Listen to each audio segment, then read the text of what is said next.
understand the situations. Hindi lang po yung titingnan ninyo na kumikita sila sa pag-vlog sa mga tao. No? Kasi kung hindi nila i-vlog yan, paano mararating yung mga kababayan natin may gininto ang puso na tumulong, na gustong tumulong pero hindi.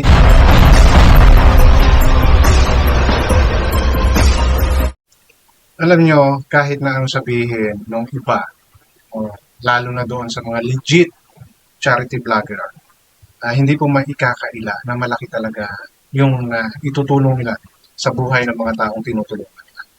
Yes, nagagamit kung saan nagagamit, totoo yun. No? Pero kung inyo pong pakaiisipin, hindi naman po sila ginamit para lang po kumita. No? Nagamit po sila para mapaayos sila, mabigyan ng kahit paano magandang kabuhayan o pwedeng pangkabuhayan at mabuo yung pamilya. Kung bakit ko po ito nasasabi, dahil ito po yung isa sa ipinakita ng Daddy Frankie, no, sa ating lahat.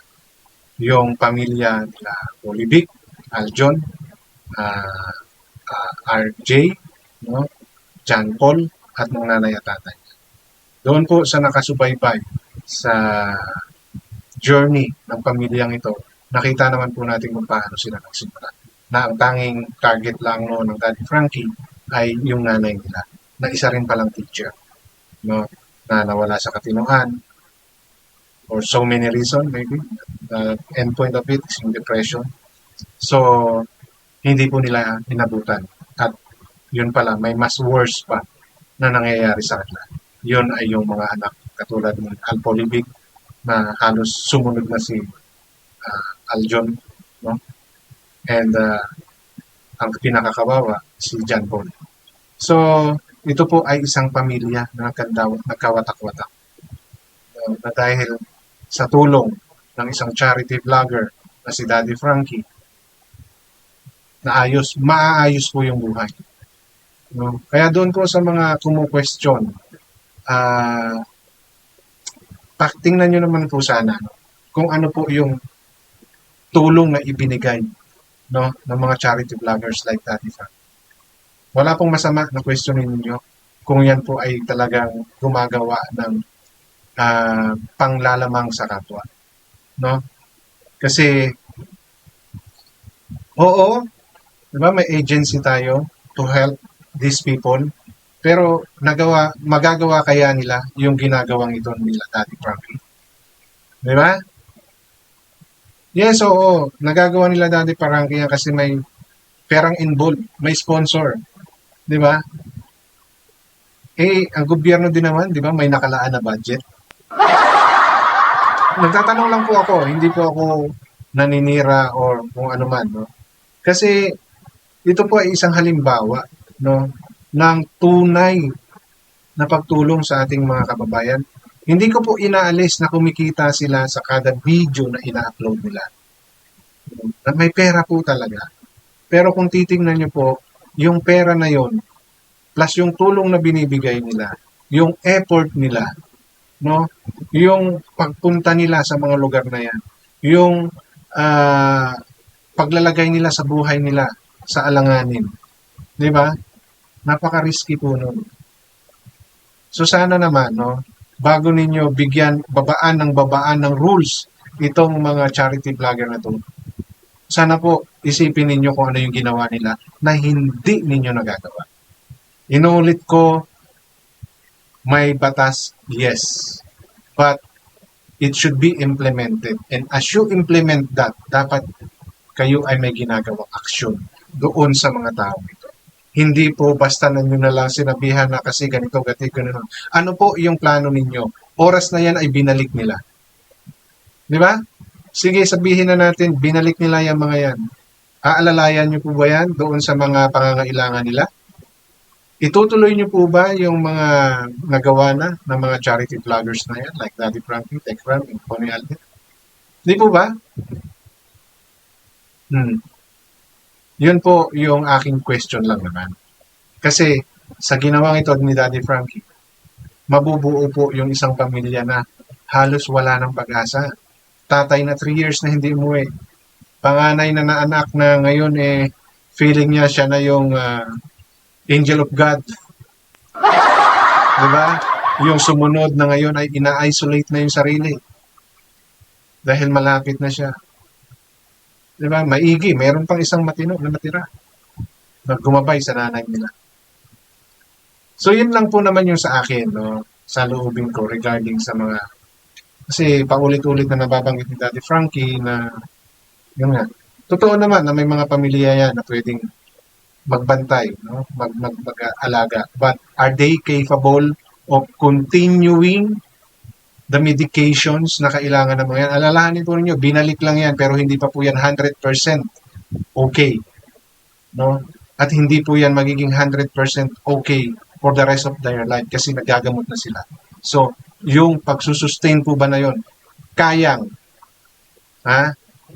iabot ng gobyerno natin or kung sino mang agency ng government natin na kung titignan nyo po yung buhay ng mga taong paglalagakan uli sa kanila. Hikahos din naman po, di ba? Like Oliver, saan ba umaasa si Ansing? Di ba? Halos sa bigay din. Oo, kumikita. Is it enough? Hindi. Dahil humihingi pa rin sa kay Daddy Frankie. Etong pamilya nila Alpolivic. Oh. Bumalik na yung nanay, pero are we sure na sila ay 100% okay? Hindi pa rin. Si Alpolivic mismo. Diba? Si Aljon, isa rin sa kailangan. Hindi po ba? So, yun ano ko lang naman, no? Parang try to understand the situations. Hindi lang po yung titignan ninyo na kumikita sila sa pag-vlog sa mga tao. No? Kasi kung hindi nila i-vlog yan, paano mararating yung mga kababayan natin kung may gininto ang puso na tumulong, na gustong tumulong pero hindi nila alam kung paano. Di ba? So, in this way, may mga katulad ni Daddy Frankie, Tech Ram, Tony Alden, na tumutulong sa mga ganito. Sana naman po, bigyan naman natin ng kunting consideration yun. Kung hindi nyo kaya at gusto nyo implement yung rules, please, no? Don't just implement it. Do something doon sa mga taong natulungan. Yun lang po yung aking panawagan. At bago po ako magpatuloy pala, welcome sa aking channel. Kung bago pa lang po kayo sa aking channel, please don't forget to like, share, and subscribe na rin po. Ipakihit ang notification bell para maging aware kayo sa aking mga account. Any comment, suggestion, recommendation, leave it on our comment section. Issue lang po tayo, walang personalan. Okay? So, allow me to play a portion of kung saan to si RJ nagpasalamat at marinig din po natin kung ano yung hinain niya, no? At ano po yung mga struggle nila. Kasi napanood na natin yung magkakapatid pero sa kanya na actually isa siya sa may malaking sakripisyo, no? Sa pamilya nila at hindi siya bumigay. No, yun yung maganda. Hindi siya bumigay na katulad ng nangyari sa kuya niya, sa dalawa niyang kuya. No, pangatlo pala si RJ. Pero tumayo po siya. No? Talagang inilaban niya yung pamilya niya sa paraan na alam niya lang. Magkataon, may Daddy Frankie na gumabay sa kanila and hopefully, no, maging maayos talaga sila. Okay? So, allow me to play the portion kung saan itong mga sinabi ni RJ. No? Unang-unang sa lahat, nagpapasalamat po ako, lalong-lalo na sa Panginoon at sa inyo na gumabay po sa amin, sumuporta po sa amin. Kayo din po, Daddy Frankie. At ito, nakamit na po namin yung unti-unti na naayos yung pagsama-sama namin pamilya, unti-unti na nabubuo. Noon mga parang hinihiling ko lang yung sa buhay. Na sana kagaya din ako ng ibang pamilya na magkasama masasaya, nagbabanding. Ito na ngayon, magkasama na kami. Kung titingnan ninyo, halos lahat sila. Nakakatuwa itong pamilya ito dahil despite yung nangyari sa kanila, di ba? Buo pa rin silang magkakapatid. Magkakasama pa rin sila. Alam nila yung sitwasyon ng kapatid nila. Nakakatuwa sila actually. No? Hindi sila nagkawatak-watak. Okay? At iisa sila ng pangarap. Di ba? Si Polivic, ganun na yung nangyari. Pero na-touch ni Daddy Frankie yung kahinaan niya, yung weakness niya, which is yung ama. Di ba? So, it so happen, nakatulong yung video. Katulad nito, no? Kung hindi blinag ni Daddy Frankie to, makakarating ba to sa tatay nila? Na for 3 years nang nawawala, na hindi niya alam na gano'n ang nangyayari sa anak niya, na nanalig lang siya sa sinasabi ng anak niya na okay sila. Di ba? So, yan po. Hindi lang po ito dahil nagkaroon ng revenue. No? Nakarating po sa tatay nila yung panawagan ni Daddy Frank. So ito, yung minimithi nung tatlo, yun din pala yung nasa puso ni RJ. Magkaroon siya ng buong pamilya. Kasi nga sa nangyari sa nanay niya, di ba? Ang tatay niya malayo sa kanila. Yung panganay niyang kapatid, bumibigay na. Bumigay na actually. Yung pangalawa, bibigay na din. Di ba? So kumbaga nangarap na lang siya. Hindi niya inisip na mangyayari, kaya ganyan na lang yung kanyang emotions. No? Na unti-unti, yung dating pangarap niya, unti-unti nang natutupad. Di ba? At yun, gawa ng Team Daddy Frankie. Of course, with the guidance of our great Almighty. Di ba? Kaya ngayon, yung pangarap niya, nabibigyan ng katuparan ng katulad nila Daddy Frank. So nakakatuwa po, masaya sa feelings na katulad nating nakasubaybay, no?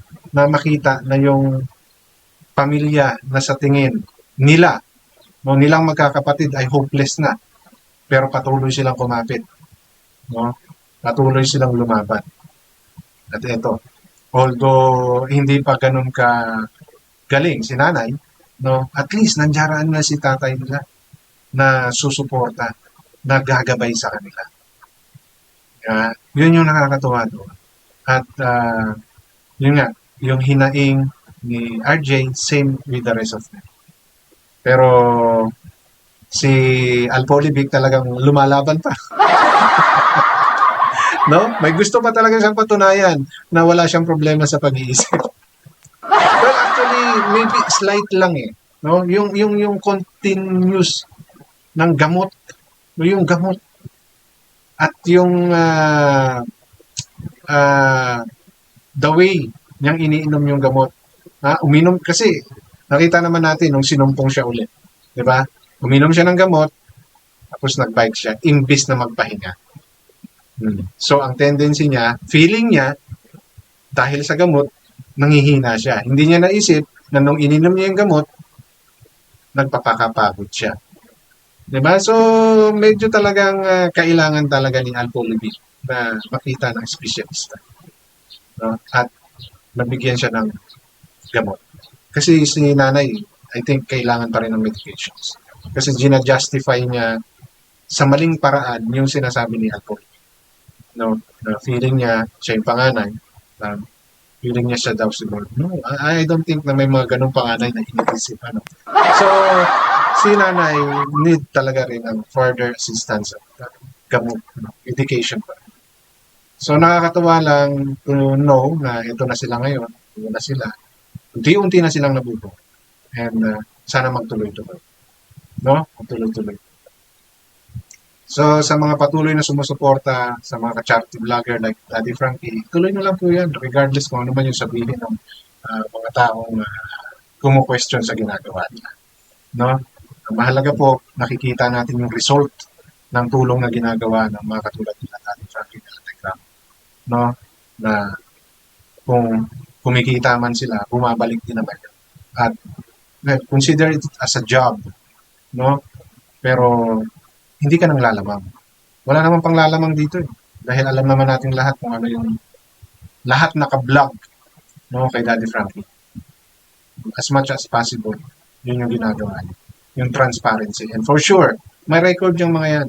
Dahil alam nila na mako-question sila sooner or later. And kay Daddy Frankie, it seems it's happening. Diba? Pero nandyan pa rin siya. Pilit niyang sinusunod yung rules na ibinababa sa kanya. No?